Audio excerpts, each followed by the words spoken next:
जन्म कुंडली में जब सूर्य और बृहस्पति साथ साथ बैठते हैं तो ऐसा व्यक्ति काफी नॉलेजेबल होता है, काफी सारे विषयों का ज्ञान रखता है और उनको प्रस्तुत करते समय बहुत सहज होता है। मतलब आपको उसके ज्ञान में रटे रटाए की गंध नहीं आएगी, लेकिन ऐसा व्यक्ति खुद परंपराओं का पालन करता है, परंपराओं का सम्मान करता है। लेकिन जहाँ तक ज्ञान की प्राप्ति और आदान प्रदान का मामला है तो इसके मामले में खुले विचारों का होता है, लेकिन स्वतंत्र विचारों का नहीं होता है। आखिर में वही बात बोलता है जो बात 10 विद्वानों ने किसी पुस्तक में लिख रखी है। किसी नए विचार को स्वीकार करने से कतराता है, लेकिन पुराने विचारों पे, पुरानी मान्यताओं पे, पुराने डेफिनेशंस पे दृढ़ता से टिका हुआ रहता है।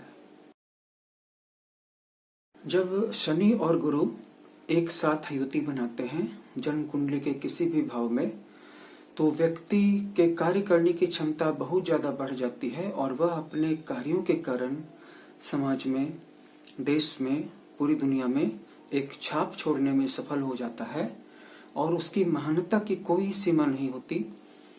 उसकी महानता इतनी ज्यादा होती है कि जब उसके पास कोई और व्यक्ति आता है तो उसको तुरंत पता चल जाता है कि उसका कद उसके सामने कितना छोटा है।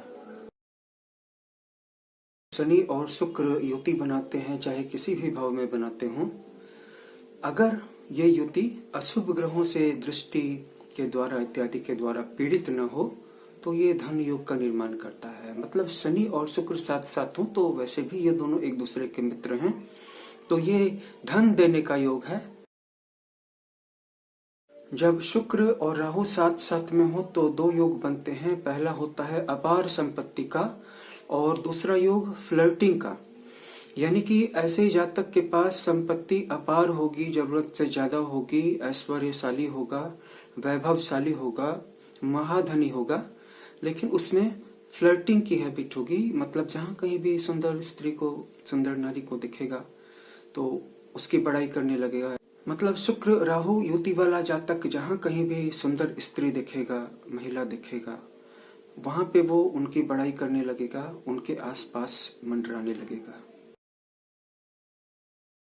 जब बुध और शुक्र किसी भाव में साथ साथ कंजंक्शन करते हैं, साथ साथ विराजमान होते हैं, तो इनकी जो आय होती है वो सहज होती है, साथ साथ चलती है। बहुत ज्यादा उसके लिए भाग दौड़ नहीं करनी पड़ती है, आराम से इनकम होती है। और ये जो आय होती है ये बौद्धिक आय होती है, इंटेलेक्चुअल। अपनी लेखनी से, अपनी बोली से, चतुराई से कमाई खाते हैं। इनका ज्ञान होता है पुस्तकों का, चाहे वो इसे लिखने के माध्यम से सेल करें, चाहे बोल करके किसी को कन्विंस करें, बोल करके कैंपेनिंग करें। तो ये जो इंटेलेक्चुअल कॉपीराइट होता है या इंटेलेक्चुअल स्ट्रीम होता है इनकम सोर्स का। जब सूर्य और केतु साथ साथ में हो तो ऐसा व्यक्ति राजनीति के आसमान में सूर्य की तरह चमकता है और अपने विरोधियों को आसानी से पराभूत कर देता है। इसके विरोधी इसकी शक्ति के सामने, इसकी ऊर्जा के सामने, इसके लड़ाकूपन के सामने, इसके वर्चस्व के सामने, इसके तेज के सामने कहीं भी नहीं टिकते, कहीं भी नहीं ठहरते। और ऐसा व्यक्ति राजनीति में बहुत यश कमाता है, बहुत सफल होता है। सूर्य और केतु किसी भी भाव में अगर साथ साथ हो तो। जन्म कुंडली में जब मंगल और शुक्र साथ साथ विराजमान हो किसी भी हाउस में, तो ऐसे व्यक्ति को एक काफी भव्य, बड़े और आलीशान मकान का लाभ मिलता है, क्योंकि इसका योग बनता है उनके कुंडली में। ऐसा मकान जिसमें सभी प्रकार की सुविधाएं होती हैं, जो अंदर और बाहर से सुंदर होता है। और साथ ही साथ ऐसे व्यक्ति काफी ज्यादा कामुक होते हैं।